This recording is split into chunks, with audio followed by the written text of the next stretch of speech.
It is Monday night. It is August 19th, 2024. Episode 405 of the Tan and J Man Show is live on the ISC Sports Network, on the ISC Sports Network YouTube channel, on the ISC Sports Network X page, as well as the Tan and J Man Show Facebook page.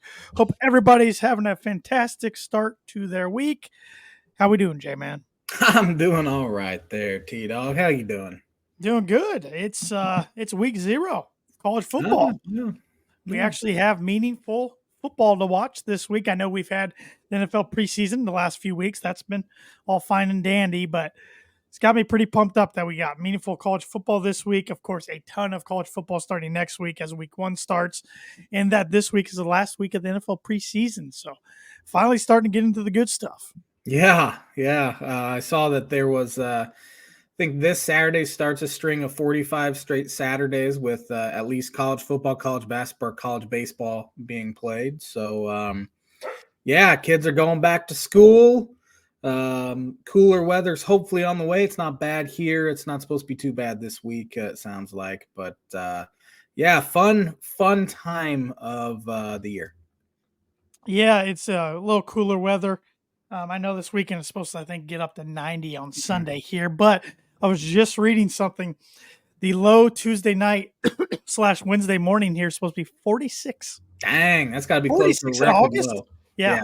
It's going to be pretty close to the record. Crazy, but I'm not complaining because it could easily be 105 right now. You know what? That's good sleeping weather. Yeah, it is good sleeping weather. It's good sleeping weather. Yeah. But before we get into the show too much, you were at Wrigley Field. I was. Saturday. Have a good time? Yeah, it was fun. Sat through 2 rain delays. One was necessary where it rained pretty hard for about 20 minutes. It was only about a 30-minute delay, so it wasn't too bad. And then the second delay was pointless. You saw the head of the grounds crew, which is Dan Kiermaier, Kevin Kiermaier's brother. Oh, interesting. Yeah, he's the Cubs head groundskeeper. He ran out there in between innings, showed him the radar. I saw him going like this, like it's supposed to come like this. And then so the first sprinkle, they stopped the game again and they put the tarp on.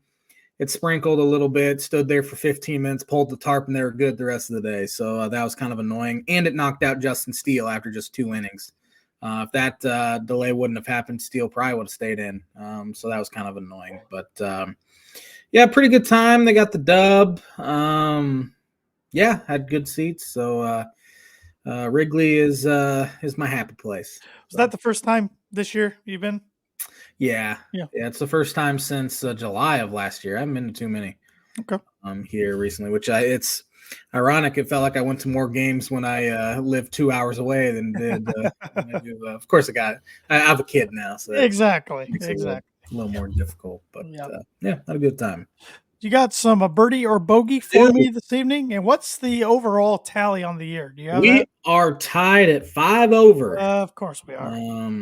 So we're terrible, but it's we're not good. It's a close match. Our SEC preview is tonight, so I have an SEC question for you. What 2 SEC schools are tied with the most number 1 overall picks? Ooh. They are second all time. These 2 teams are tied for second all time behind USC. For most number 1 overall picks. Each school has 5 of them. Is this is including the SEC schools as of today? Correct. Okay. It's the only hint you're getting. Yeah. It's not even a hint, really, but I just wanted clarification so I can go through my head and drive myself nuts. Yeah. So Birdie or Bogey is brought to you by Arlington Public House. Arlington Public House is upscale cuisine and cocktails with a casual atmosphere, located 703 Main Street in Rochester, Indiana.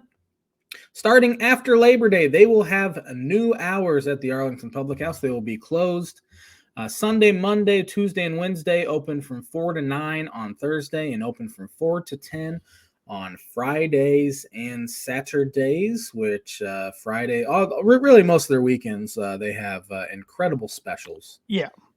Over the weekend. But I do know that means no more Pizza Monday starting. No more Pizza Monday, so go get your pizza now.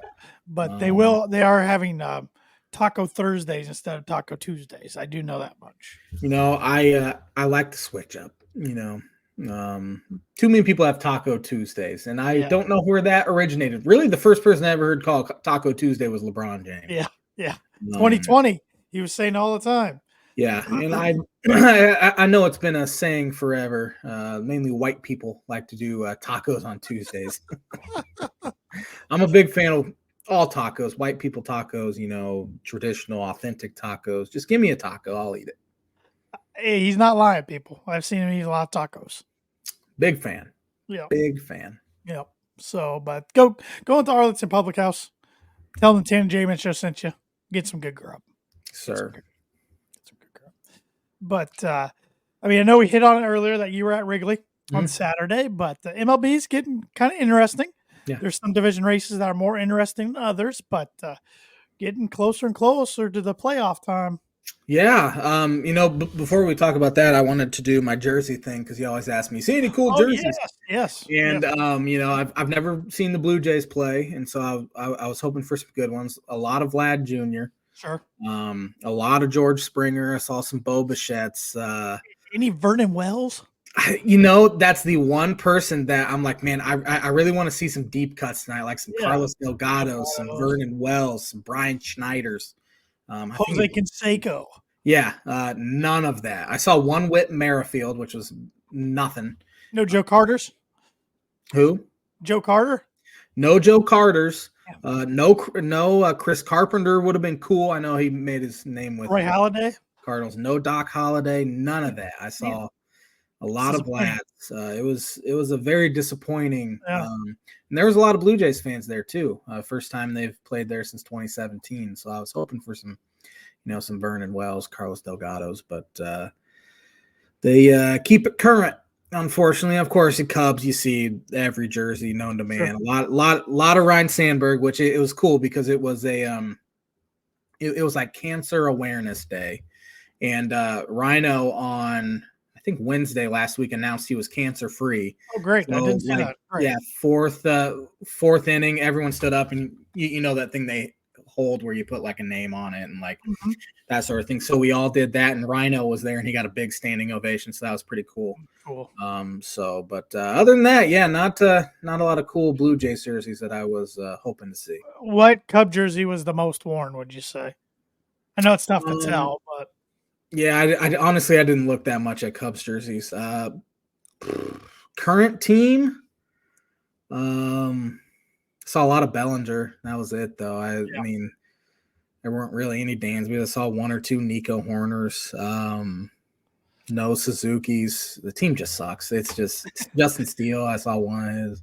But it is interesting, like you brought up. The Cubs have to be one of the Cubs, Yankees. I'm trying to think of some other franchises where you go and you could see just hundreds of different jerseys. Right. And there were a lot of Ryan Sandbergs, a lot of like Rizzo and Bryant Bias still. Always will be. Always will be. Still playing, and they always will be. And Javi comes back to Wrigley for the a lot of Sosas anymore around Wrigley? No, not really. They have kind of for one, they haven't invited him back. Right. Which hurts. And then of course they don't sell that jersey like around the stadium anymore. Do they sell any legends around the stadium? Sandberg. I'm sure there's some Banks. Yeah. I haven't walked around. That's too bad. That's really too bad. They should. Yeah. He should be right there with those guys. But. He should be. His tenure ended so bad, and of course, the steroid thing. But right.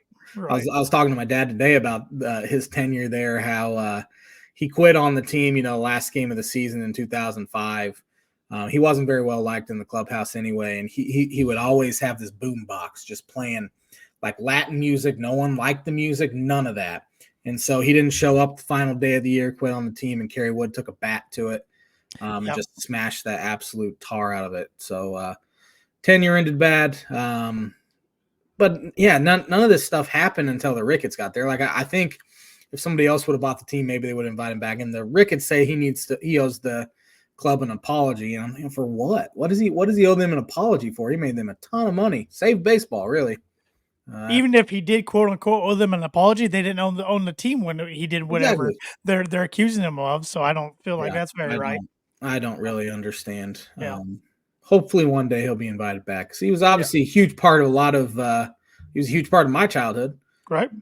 Huge part of the franchise history. I mean, over 600 career homers. I did a lot of bunny hops playing wiffle ball. Oh, absolutely. Home Yeah, runs. you had the bunny hop that people tried to replicate. And people still kind of do it too. Yeah. There's a handful of guys that still do a little bit of a hop.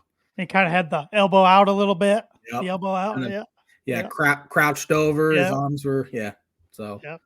But other than that, yeah, not too many cool jerseys that I would have. That's disappointing. Yeah, it's all right though. Yeah, but around baseball we have. There's really only one team that's running away with a division right now, and that's the Milwaukee Brewers. Yes, they are 11 games up on the St. Louis Cardinals, 11 and a half up on the Cubs, 12 up on the Reds, 13 and a half up on the Pirates. There's a heck of a battle for second place in the NL Central, but that won't get you anything. But Phillies 7 games up, Yankees, Orioles tied, Cleveland 2 games up on Minnesota, 3 up on Kansas City, Houston 4 up on Seattle. Seattle was 10 up in June, and now they're 4 back. You knew Houston. We kind of called that. Yeah. Yeah. Dodgers are 3 up on the NL West. Padres are 15 games over 500. Diamondbacks 13 over. Giants are at 500. But Dodgers still have a 3-game lead on the Padres, 4 on the Diamondbacks, 10.5 on the Giants. NL East, Phillies 7 games up on the Braves. They kind of had a stranglehold on that division really all season. Mm-hmm. And they haven't played too great since the All-Star break. They've had some injury issues, but maintaining a 7-game lead on a very good Braves club that's had a multitude of injuries, including losing their third baseman, likely for the rest of the regular season with a fractured wrist that he did yesterday, Austin Riley. But, we got about, let's see how many games we got left. Cubs are 61 and 64. They have about 37 games left, the Cubs do, and they've got to make up 5.5 in the wild card, which includes jumping 4 teams, which is that's unlikely. that's all I can say. It's incredibly unlikely. They really can't afford to just take 2 of 3 against teams like the Blue Jays. I mean, they lose 1-0 yesterday. Now they have the Tigers coming to town.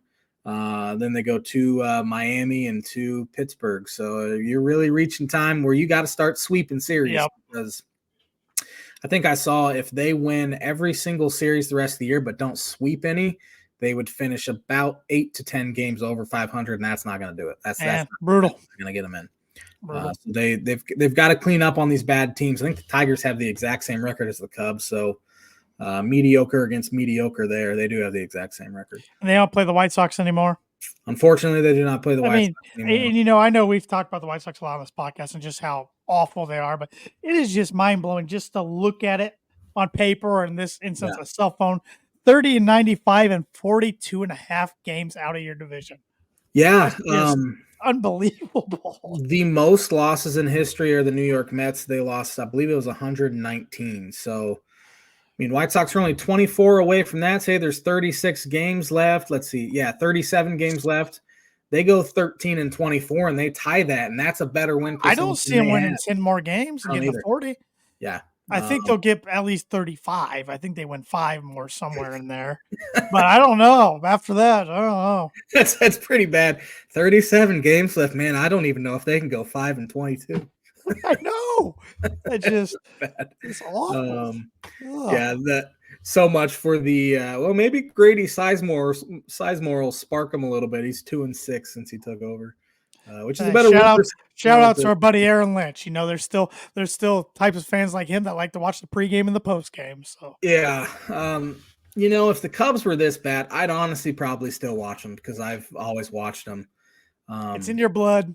It's engraved in your blood. When the 2015 through 2020, when they were good, I still didn't watch pre and post game stuff. That's never been part of my routine. But I can't say much. I was listening to pregame before the Broncos preseason game last night, so I can't say too much. But in my defense, including preseason, they play 20 times a year. Yeah, but yes, but say it's like late December, they're 2-3 13, I don't know if you'll be tuning into much pregame or postgame. Maybe you would. Not post. But I don't know. It is, to give Lynch credit. You do, if you like whoever's on the broadcast on TV or radio, that's what you're tuning in for, really. So it's their analysis. So. Sure.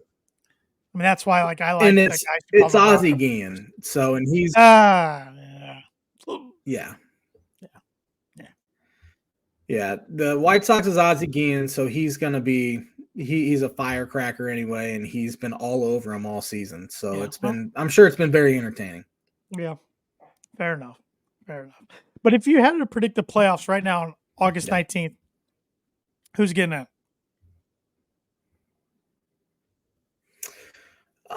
Man, I know teams I'm rooting for to get in. Obviously, Brewers got that thing on lock. I will say the Phillies got that thing on lock. Dodgers will win the West. And then I think it's pretty cut and dry in the National League. I think the Braves get in as the first wild card, Padres second, Diamondbacks third. Because, I mean, the Diamondbacks are 2.5 or no, it's Atlanta now. They're 2 up on the Mets. I just feel like they hold that. And then the American League, it's a little murkier, I should say. I think Baltimore ultimately wins the AL East. I think they're a little better than the New York Yankees. I know they're right there. Yankees had a tough one last night where they blew the lead in the ninth and then lost in extra innings. Yep, and Williamsport. Yeah. And Minnesota's good, and Cleveland's good, and Kansas City's good too. I'm rooting for Kansas City to get in. I'm rooting for them to win that division. I saw Cleveland sweep the Cubs over the weekend or last week, and then over the weekend they get swept by the Milwaukee Brewers. And then I saw the Cubs take 2 or 3 from the Twins 2 weeks ago, and then now they've been on a tear since then. So it's hard to pick against the current division leaders, but I'm going to say the Twins win that division because I think Cleveland's going to start waking up a little bit. They had the best record in baseball previously a few days ago, and now since they got swept. But I think the Royals get a wild card spot. Houston wins the AL West. And if Seattle does not make the playoffs, they might have to start thinking about cleaning house. But the team who finishes second in the Central, I say, gets one of the wild card spots. I think the Royals finish third, although they're only a game behind Minnesota, and they get a wild card spot. And then I think I think the Boston Red Sox get that final one, which is pretty surprising because I think we both had them finishing last in the AL East, and they've kind of a surprise team in the American League. But yeah, it's a fun time for baseball. I mean, it's the dog days of August where the players are all. I heard Jason Worth on a pod. I think it was part of my take the other day. He's talking about it's August because he was talking about when Jonathan Papelbon and Bryce Harper got into it. Do you remember that? I vaguely remember it. Yeah. Harper didn't run out of pop-up, which was an easy play, and Papelbon, who had just gotten there like 2 weeks before, went at him, and Harper kind of pinned him up against the wall and started throwing punches and stuff. And worse, you're sitting here in August. It's 100 degrees in D.C. You're banged up. No one likes each other at this point of the season. You're just hoping to get to the finish line. And that year we were terrible, so everyone was just mad anyways. So you start seeing teams blow up a little bit, and it'll be interesting. But once September hits, the weather gets a little cooler. The races start getting real tight, and that's when it gets fun. But as of right now, it's kind of a sluggish sort of time. Yep, sure is. Anything else you want to talk about around Major League Baseball? Nothing baseball wise. No. Nothing baseball wise. All righty. Do you want to get educated before we do anything else? Yep, I need it. On this day in 1909, the Indianapolis Motor Speedway opens in Speedway, Indiana, home of the Indy 500. Yep, been there a couple times myself. Pretty neat place. You ever been there? No. Pretty neat place. It's amazing how big it is there. Yeah. I've been past Daytona. I've never been past Indianapolis Speedway. On this day in 1941, baseball umpire Jocko Conlon ejects Pirate manager Frankie Frisch for coming out on field holding an umbrella to get the game rained out. So I don't know what the situation was there, but that's kind of funny. On this day in, let's see. 1957, the New York Baseball Giants Board of Directors vote 8-1 to move their baseball franchise to San Francisco in 1958. It was a little, yeah. I wouldn't have guessed it was that far that long ago. Okay. Yeah. On this day in 1969, Chicago Cubs pitcher Ken Holtzman no hits visiting Atlanta Braves 3-0 at Wrigley Field. My grandfather always talks about how he was there. Yeah, I've heard you mention that a couple times on the podcast, so that's pretty cool. That seems to come around on this day or something kind of related to that event comes around quite often. On this day in 1984, who won PGA Championship men's golf? I knew these PGA Championships were coming. 84. Let's go with Tom Watson.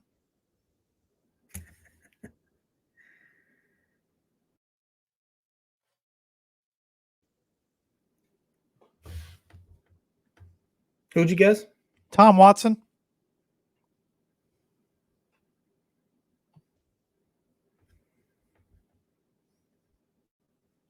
Can you hear me, Josh?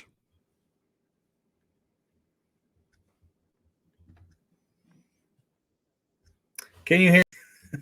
Yes, I can. Can you hear me? All right, my internet has been trash here lately, so I apologize. Can you hear it me? was Lee Trevino. Did you guess Lee Trevino? I guess Tom Watson. Yeah, I can hear you. Okay. No, I've had you the whole time. It was Lee Trevino. Okay. Yeah. We're lucky I didn't hit end stream again this week. Yeah, please don't do that.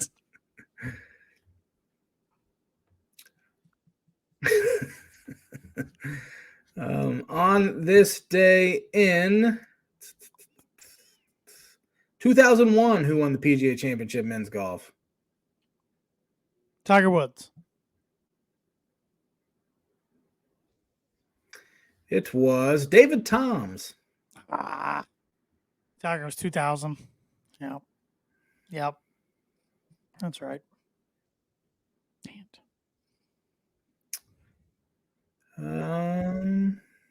That is going to do it for On This Day this week.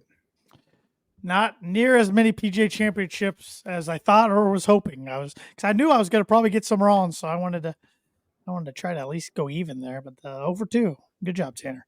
That is the On This Day segment, which is brought to you by, like it is every week, Mooney Woodcrafts. Mooney Woodcrafts is a veteran-owned and operated woodcraft shop based out of Texas with Indiana grassroots. They provide 100% hand-cut custom designs that fit your needs, and their pieces are a great addition to any home, office, or man cave. You can see some of their recently completed projects by visiting them at Mooney Woodcrafts on Instagram and on Facebook. And if you let them know the Tanner and J-Man Show sent you, you get 15% off your first sign order. Get your sign orders in. I'm telling you, makes the perfect Christmas gift for the sports fan in your family, the sports friend that's a big sports fan that you got, military, active military, veterans, you name it, that can make it out of wood. So let them know the Tanner and J-Man Show sent you. You get 15% off your first sign order. NFL preseason. I know last week you said you had not watched any. Did you watch any this past week?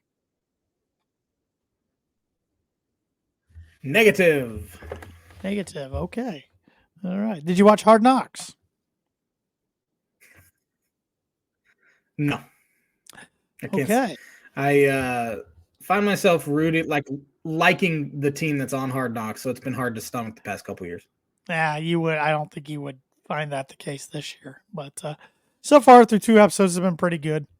Of course, episode 1 was the Caleb Williams show in Eberflus. Episode 2 more featured Roman Dunze, Keenan Allen, and then Simone Biles' husband, which I can't think of his name right now off the top of my head.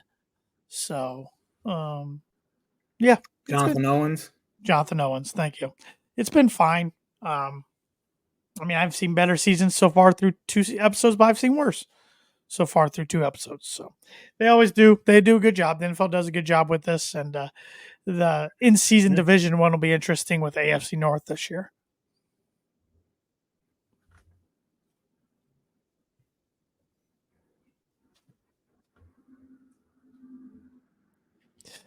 I'm guessing I'm lagging on your end. I don't think I have Josh at all right now. Yeah, you're lagging pretty bad on my end. It's got to be me though, because my internet was having bad issues. I'm gonna get out and come back in and see if that helps. Okay, click leave studio. I have it all for the button. All right. Okay. So while Josh tries to figure out his internet, yes, I have watched some preseason. Of course, I watched both Bronco games. I was at their week 1 game at Indianapolis. Watched last night's game against Green Bay, which they won by a score of 27-2. Now, I will preface this by saying Green Bay did not play any of their starters. So it was all backups, but still, you got to perform well against the talent that's out there.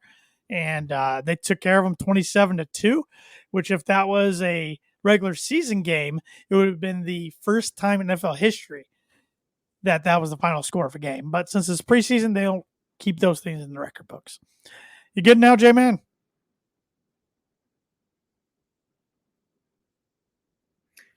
Did you say something about a scoregami? Yeah, kind of. I said last night's final score between the Broncos and the Packers was 27-2. And if that was in the regular season, it would have been the first regular season game with that final score. Yep. Yep. So that's interesting. But like I said, the Packers didn't play any of their starters, so the Broncos should have taken care of business like they did.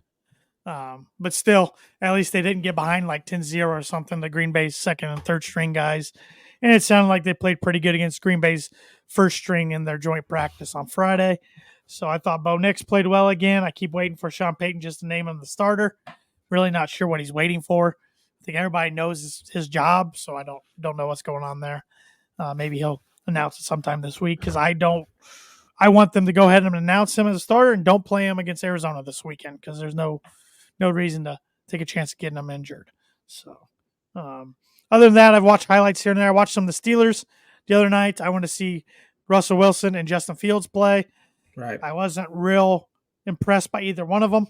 I know Russell Wilson took 3 sacks, which I think that was the biggest thing that irked Sean Payton last year was he took 30 sacks last year. And, some of that's on the offensive line, but there's other times the offensive line held their protection just fine, but he's running around trying to make a play. So that's going to be interesting. I still think Russell starts this season for Pittsburgh, but I wouldn't be shocked if Justin Fields eventually ends up replacing Russell Wilson, even in the early part of the season, because they have both guys under 1-year contracts. So there's really nothing they can really lose. It looks like lost Josh again, trying to reconnect. Bears looked good in week 2. Preseason took care of the Bengals. I think it was 27-3 was the final there. Colts took care of the Cardinals. Colts did not play Anthony Richardson, which is fine. I mean, once again, you just want to manage these guys. 3 preseason games instead of 4. The third and final preseason game, I think, is where it gets interesting to watch because you're really seeing those guys fighting for the final roster spots. Especially guys who were playing on special teams, for instance. Sometimes it comes down to, for instance, like a defensive back making a play on the ball or 2, getting an interception or 2 here or there. Sometimes that's the difference between making the team or not. So that's what I like to watch about these third and final preseason games, just the guys battling out to make the final few roster spots or maybe solidify themselves on the practice squad. We got you now. All right. I got none of that, but that's all right. I kind of just getting a notarized letter from me. I kind of just rambled on about preseason a little bit here and there. So, we got to start paying attention because you and I had our fantasy drafts last night. So now we really got to start paying attention to different guys around the league. And I'm rookie heavy. I'm putting a lot of faith in 4 different rookies to perform pretty well in their first season. And that might be a major mistake, but we'll see. It also might be really good too, because sometimes you see rookies burst onto the scene, but like I love taking rookie wide receivers where there's not really a veteran guy there that would challenge them as far as targets go. So I know you took a rookie wide receiver, didn't you? I took 2 of them. I took Marvin Harrison Jr. with my first pick, and I took Rome Odunze with my 4th round pick. That's right. Which I know Rome's got DJ Moore. Yeah, and I think that'll Keenan Allen, but Marvin's got nobody else. Kyler's gonna be throwing to him a lot. So, and supposedly Keenan Allen showed up at 250 pounds. Oh yeah, he looked heavier on Hard Knocks. So yeah, he definitely looked heavier. Actually, in the Hard Knocks, Johnson was defending him 1-on-1 all practice, and Keenan, I think, only got 1 catch against him when they were featuring him. So, Jalen Johnson, I believe is his name. So, yep. Yeah. Yep. So, I don't have a whole lot other than just ready to get this week done and over with for the preseason, and so we can move on towards week 1 starting in 2 weeks for the NFL.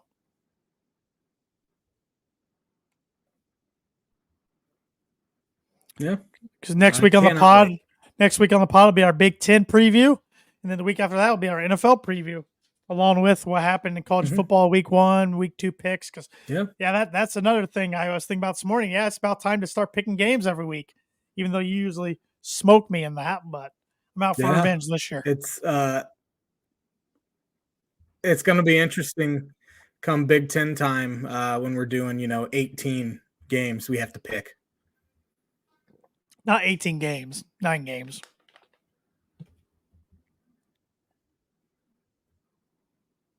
$18 games non-conference. Oh, you're right. First week. Right.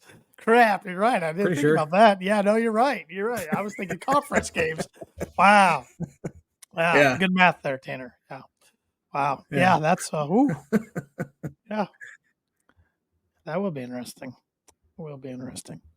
So, well, tonight is our SEC conference preview show.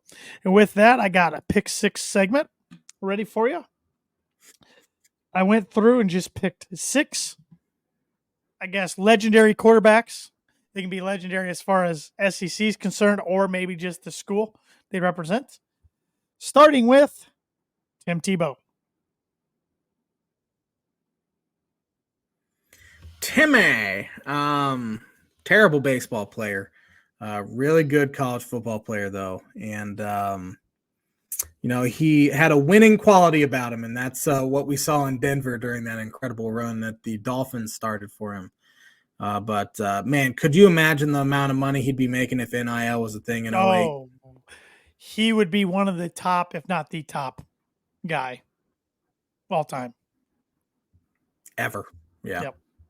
Yep. He still leads the SEC in all-time rushing touchdowns. He's tied for overall touchdowns in SEC history. So, yeah, he was a good one. He was just a bona fide definition of a winner. And, man, I do miss Tim Tebow report in the early days of the Tan and J-Man show when he was trying to make the major leagues in the Mets farm system. I miss those days. Yeah, he was bad. It rubbed me the wrong way. Yeah. Eli Manning, Ole Miss. Man, people don't talk about him kind of screwing San Diego over, although San Diego ended up being all right. But that's a wrong move, in my opinion, to not put the hat on and request a trade. I know Elway did. Elway was the first guy that I remembered. Well, we weren't alive then, but Elway did it. Eli did it. Eli's going to be a Hall of Famer, and he won 2 Super Bowls. I'll just say that. That's what he did. I don't think he was Hall of Fame level good. He just got hot at the right time in 2 playoffs. You remember anything about him at Ole Miss at all? Not really. Yeah. Yeah, I just remember him being a stud, but Ole Miss was good, but they weren't good enough to get him in the Heisman conversation or anything usually. Yeah. So, how about you'll know this guy better as the old ball coach, Steve Spurrier. Steve, South Carolina, he had a good thing going there, and then he just couldn't sustain it very well. But he had a cup of coffee with the he was with Washington, right, in the NFL. Yep, for about 2 or 3 Didn't years. do a very good job there. He was a character, won a lot of football games. Obviously, a really good quarterback as well.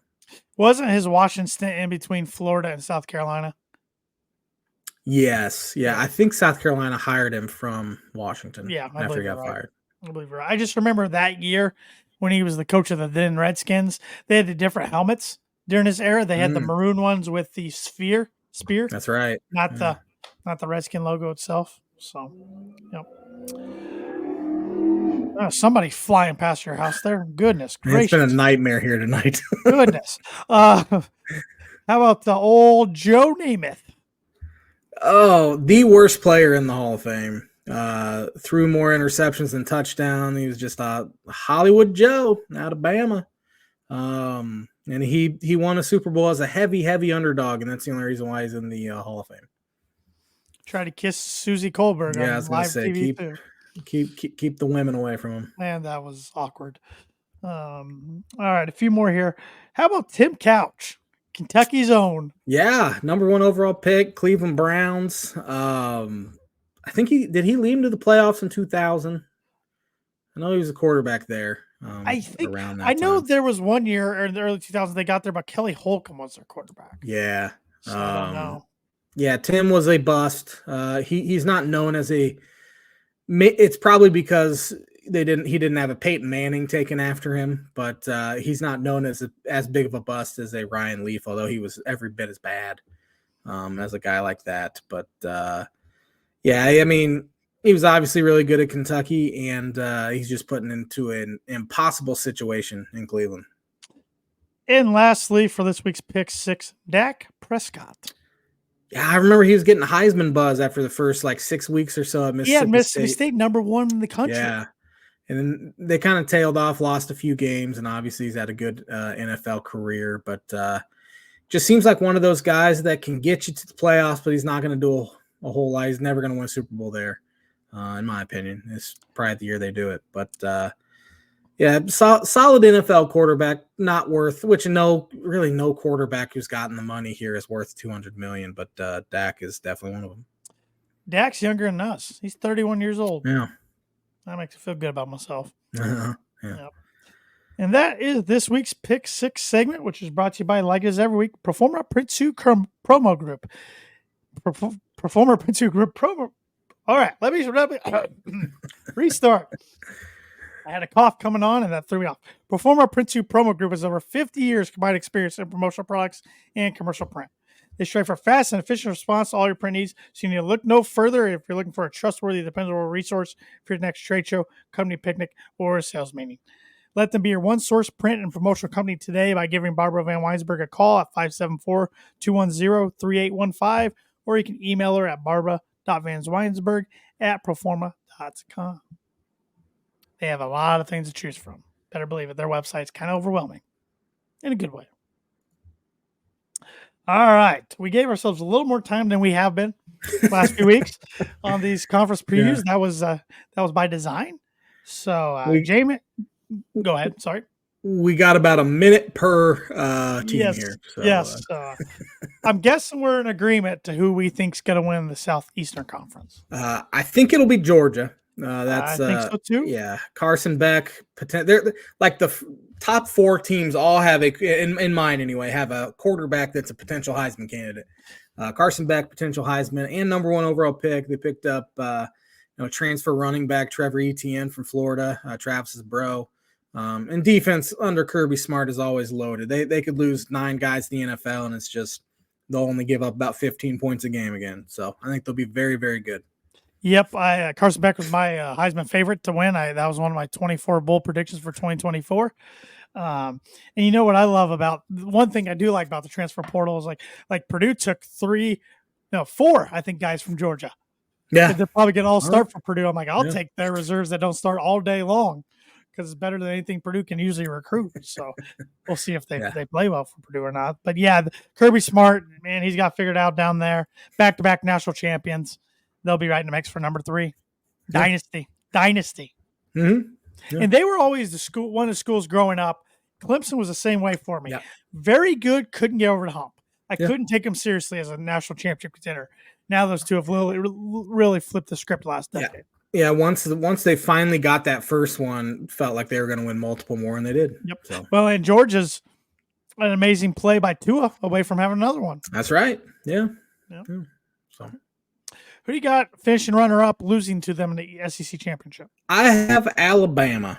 I know I have Bama number 3. I have Bama number 3.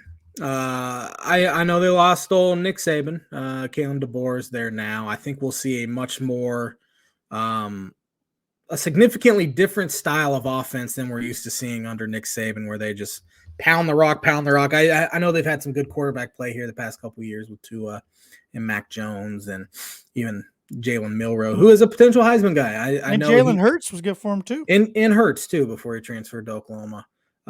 Defense is always good. They had 3 guys on the first team all SEC preseason on defense. Massive. Maybe the biggest shoes to fill of any coach outside of maybe ever. I mean, in college football, I would say that's the biggest shoes you could possibly fill, is what Kalen DeBoer is having to deal with. Yeah, new coordinators there as well. Kane Womack on the defense side of the ball. Mm-hmm. A lot of IU fans might be closet Alabama fans this year because there's a lot of former IU coaching staff ties on this Alabama Crimson Tide staff. So, but yeah, they're going to be good. They'd be very smart to just jump on the Bama bandwagon altogether. They would. Yeah. But yeah, they'll be good. They'll be good. It is crazy to see them without Saban. But I think Saban's going to be pretty interesting on TV. Yeah. So it'll be pretty funny. Yeah. Yep. So who do you got finishing number 3? I have Texas. All right, I got Texas number 4. Okay. All right. Quinn Ewers, Heisman candidate, as I said, multiple guys here. They got 3 transfer wide receivers: Bond from Bama, Golden from Houston, and Bolden from Oregon State. All expected to put up huge numbers. 4 of their projected starters on defense are transfers. I'm very interested to see how they match up in the SEC. It might take them a little while, although this Texas team is set up to be pretty good. Yep. They got tight end from Alabama, too, and Amari Niblack.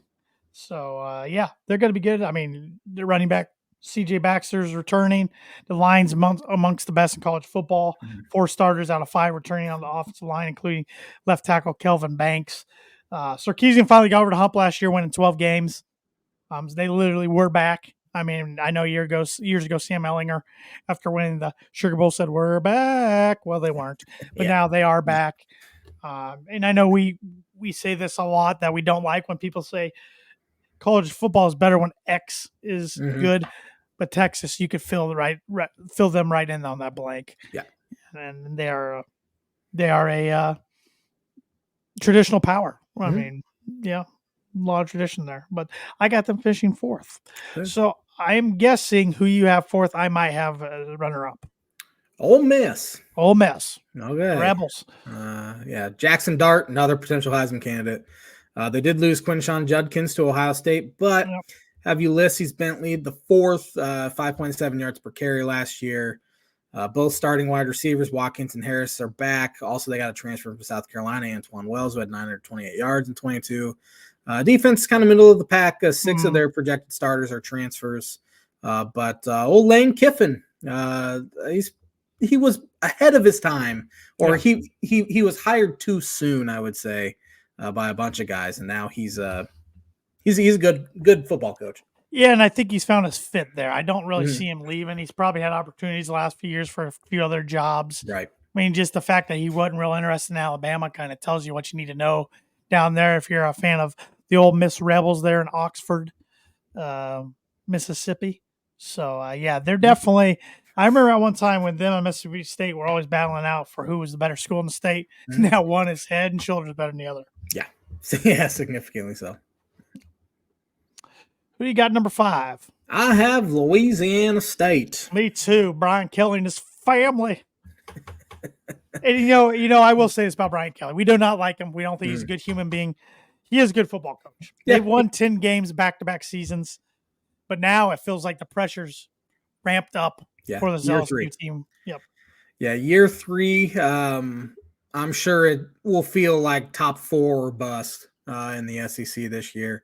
They did lose Jaden Daniels to the NFL, had 40 passing touchdowns, and he was the team's number 1 rusher last year, who was just named starter of the Washington Commanders today. Yes. Garrett Nussmeier, who was he was pretty solid backup behind Jaden Daniels, will be the starter. Got a transfer wide receiver from Liberty, C.J. Daniels, who had over 1,000 yards and 10 touchdowns last year. They had a below-average defense last season, so they need to make significant improvement on that side of the ball in order to contend for an SEC title. Yeah, a lot of staff changes there for Brian Kelly. He lost his offensive coordinator, Mike Denbrock. He's going to Notre Dame. He is at Notre Dame now as Notre Dame's new OC. So he promoted Joe Sloan to be the play caller. On defense side of the ball, though, that's the defense they struggled really bad last year for an LSU defense, I should say. He landed Blake Baker from Missouri to call plays and former Texas assistant Bo Davis to coach the defensive line. So they're thinking big things on the defense side of the ball down there in Baton Rouge. So because that defense gave up 33 points and 6.3 yards a snap in SEC play. Yeah, that's bad. Yeah, bad. Not good. Not good. So who you got number 6? Are you from Tennessee? Because you're the only 10 I see. Good one. I remember you wearing that shirt in high school all the time. Middle school. I remember in high school. It was middle school. They lost Joe Milton to the New England Patriots. They're projected starting quarterback. It was. I very vividly remember you wearing it in high school. That's pretty sad. I very vividly remember you wearing something. I don't know why it just stuck in my brain. Yeah. Their projected starting quarterback is redshirt freshman Nico Iamaleava, who was the number 2 overall player in the class of 23. Defense led by James Pierce, 10 sacks. Big year for Josh Heupel and the boys. Yeah, Nico won the Heisman Trophy in my 3rd year, my Purdue dynasty. But I did play him in the playoffs. I picked him off 3 times, but dude can throw it like 80 in the air. It was terrifying. His last name is perfect for the transfer portal. Iamaleava. Yes, it is. Yes, it is. You can do some NIL stuff with that. Oh, I'm sure. Yeah, Heupel's got a good thing going down there in Knoxville. But this is just where I see Tennessee. Like, they can be really good and still 5th or 6th in the SEC. Yeah. I don't see them being a playoff team. Yeah, I don't ever see him being in that upper echelon with teams like Georgia, Bama, even LSU. You know, they went 9-4 last year. They won 11 games the previous year. So, yeah. It was about 9 wins again. Sounds about right. Yeah. So, we got number 7. I have Missouri. I got Missouri as well. When's that old football rivalry get ramped up again between them and Illinois? I want to say it's next season or 2026. Okay. Brady Cook, 29 total touchdowns last year. They lost Cody Schrader's 1,600 yards, 14 touchdowns on the ground, but picked up transfer Marcus Carroll from Georgia State, 1,350 yards and 13 touchdowns last year. Top wide receiver in the SEC, Luther Burden. He returns 1,200 yards and 9 touchdowns last year. Dinklewitz or whatever his name, Drinkwitz, I think that's his name. Eli. Eli is his first Drinkwitz, name. Yeah. He's done a pretty good job there. Yeah, I mean, last year they went 11-2. They were number 8 in the nation. Do you remember they beat Ohio State in the bowl game? They were 17-19 under his tenure after 3 years before last year. So they really came on, surprised everybody. But this is a big year for them to prove they're not a one-hit wonder. Like you said, I'm not worried about them on offense, but I'm worried about them on defense because, like I mentioned with LSU, they have Blake Baker now, who was LSU or was their defense coordinator. He left. Excuse me. They're missing him now. He went to LSU, and his defense last year only gave up 20.8 points per game. And only 5 starters back from that defense. So a lot of new faces there in Columbia. Yeah. Who do you got number 8? I have Oklahoma. I got the Sooners as well. When's the last Man. time somebody's had them finishing 8th in a conference That's a good preview? question. Losing Dylan Gabriel to Oregon kills them.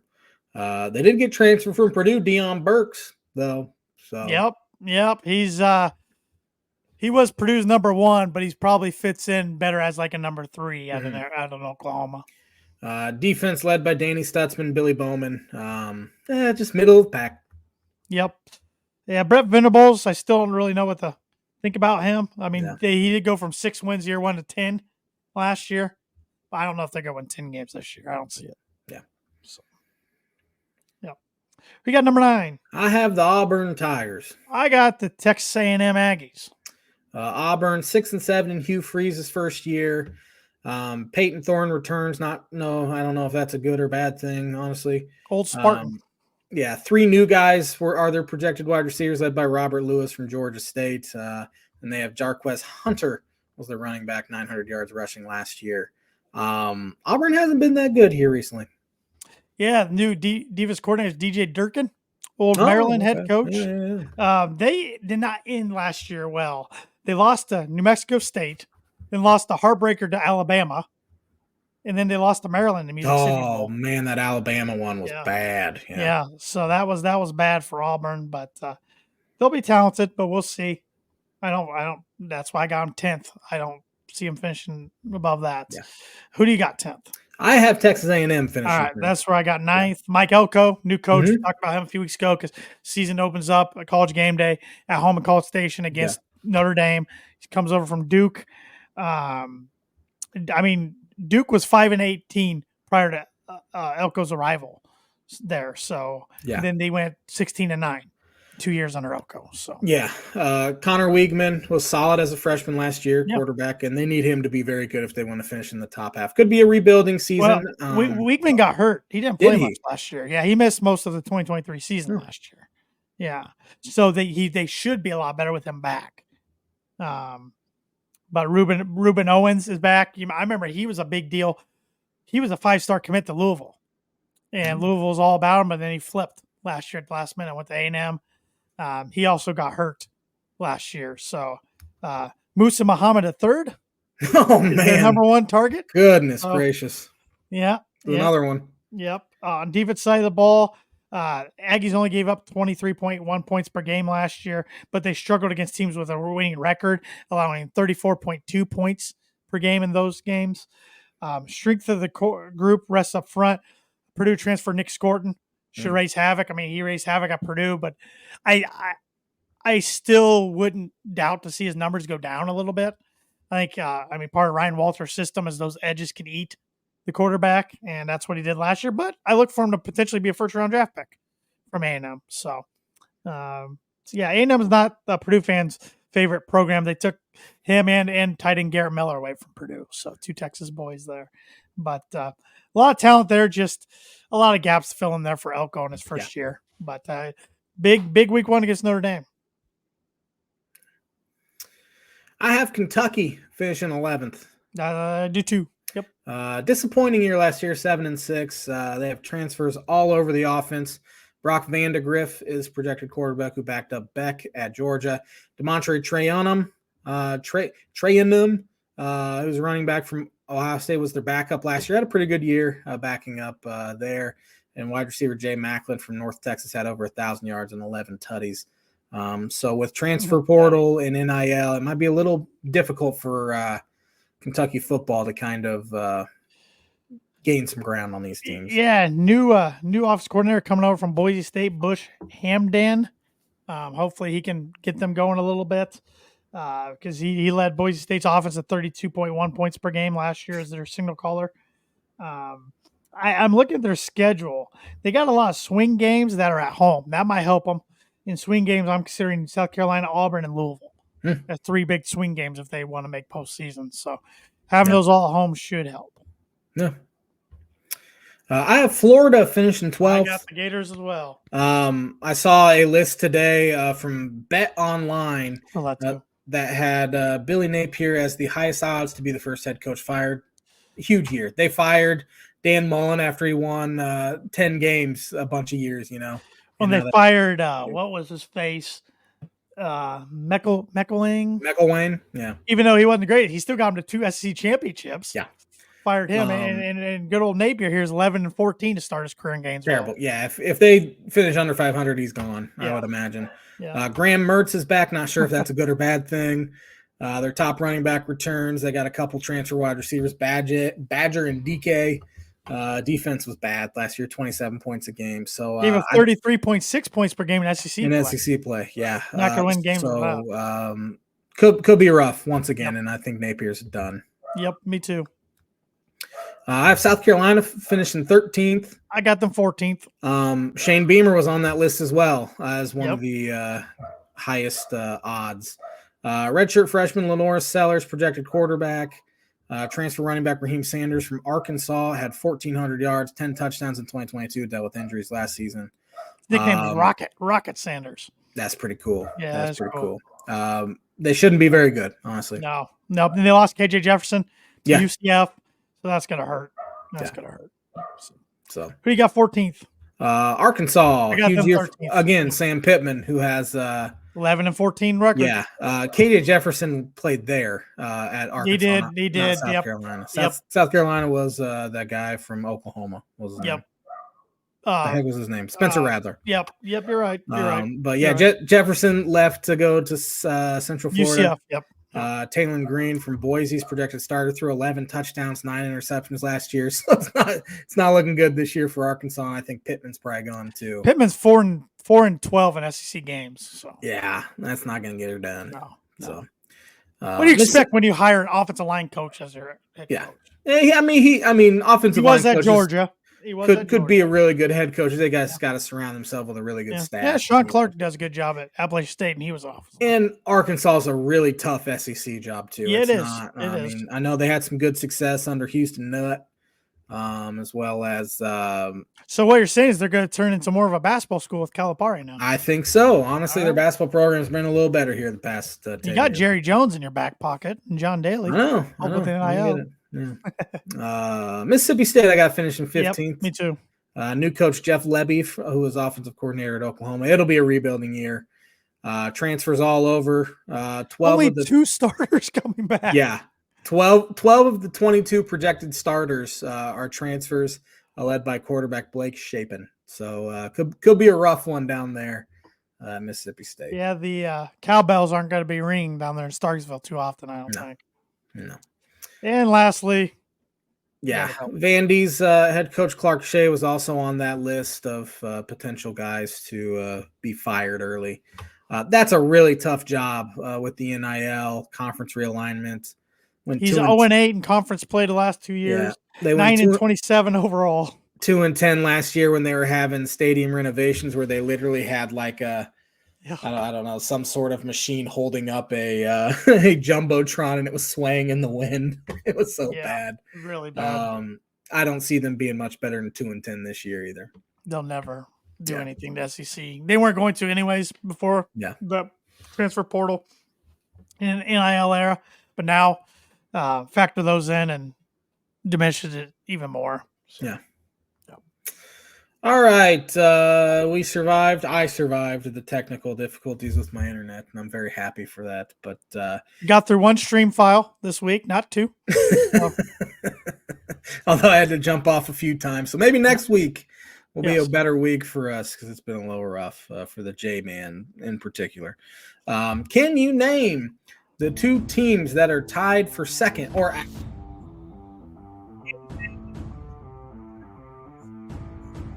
Most number 1 overall picks.